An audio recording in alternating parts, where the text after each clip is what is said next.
Hi everyone, Michael here. So I just read a few articles about Vladimir Putin today, and actually something interesting I want to discuss.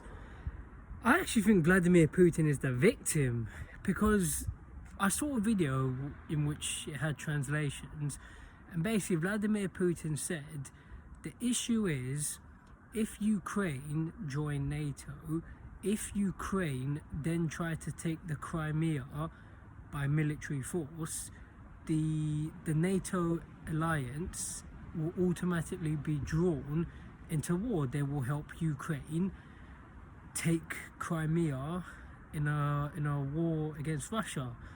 And he's actually got a point. So I actually think for myself, I don't allow people to tell me what to think. Vladimir Putin and Russia are actually the victims, because the Ukraine to Russia is what Cuba is to America, or what Mexico is to America. Do you really think the USA would allow Russia to form a military alliance with Mexico or Canada? Do you think the US would allow Russian military bases on their borders? So I actually think Vladimir Putin is the victim, and you have the Western media all trying to attack him. And then he said something else about, he basically implied, I know that NATO together is stronger than Russia. I admit that. He basically alluded to that. But then he said, Russia, we're a very strong nuclear power. So I thought I heard someone coming. Russia, we're a very strong nuclear power, and basically, you know, if war happens, it's not going to work out in anybody's best interest. So look, I don't really know what's going to happen. Obviously, I'm just guessing. I haven't got any inside knowledge, but I'm someone who's got a lot of common sense. I really don't think a third world war is going to kick off. I could be wrong, but I doubt it. I just think all these countries are just going to go back and forth. They're going to threaten economic sanctions against Russia, and I don't know what's going to happen with Ukraine joining NATO. I'd be making stuff up. I can't guess. I think America, like, they really want Ukraine to join NATO, but obviously Russia's very much against that. So I'd just rather leave the video here. I haven't really got any inside knowledge. I just thought I'd get people to think differently. Russia's actually the victim, because, you know, Ukraine's on their border, and, you know, you have America and all these dodgy NATO countries. Basically, it's an implied threat. You know, it's insinuated violence. If they're going to keep strengthening Ukraine, then I agree. I understand Vladimir Putin's position, and I trust him more than I trust the Americans. So I wish Vladimir Putin well, and to me, he's got a point. I think Russia's the victim. So I wish Russia well. Privyet, kak dela.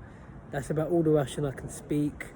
And I'm probably going to do more videos on this, and I really want to get an interview with Vladimir Putin in the next... How long will it take me to interview him? I don't see it happening this year. Hopefully by the end of next year. And he's not the only one I want to interview. I want to interview Boris Johnson, Emmanuel Macron, what other world leaders? Xi Jinping, the leader of China, Joe Biden, the American president. I want to interview Trump as well. Add a bit of Tony Blair, a bit of Gordon Brown, a bit of what's her name? I was about to say Margaret Thatcher. What's her name? Theresa May. I said Tony Blair, I said Gordon Brown. Have you got any living British Prime Ministers? You obviously have David Cameron, Boris Johnson. I want to interview all these people. Then you've got some of the American presidents, former American presidents, George Bush, Bill Clinton. There's someone else. I've said Obama, Trump. There's got to be at least one more of them. Obviously you've got Joe Biden. And literally I just want to interview any of these people. Macron, I've said Macron. Who else is in Europe? Who are some of the more significant leaders? Who's the leader of Germany? You know what? I don't even know. I know Angela Merkel's had to step down. But yeah, I just want to interview as many heads of state as possible. I mean, you know, I don't care about interviewing boxers. It's just not worth the time. It's not. I'll do it for now because I'm desperate to spar fighters. And the easiest way to try and spar them, if I go to the press conference, ask them for an interview, I won't ask them to spar, but I'll say, yeah, you know, let me come to the gym. And if they say yeah, once I'm in the gym, then I'll ask them to spar. But also, I'm not going to ask them to start a press conference. I mean, they're not going to be in the mood. It's fight week. So I'll see how it goes. But I really want to interview heads of state. And obviously, that's just some of the obvious ones I've mentioned. But then you've got the African ones. Isaias Afwerki, president of Eritrea, Dr. Abiy Ahmed Ali.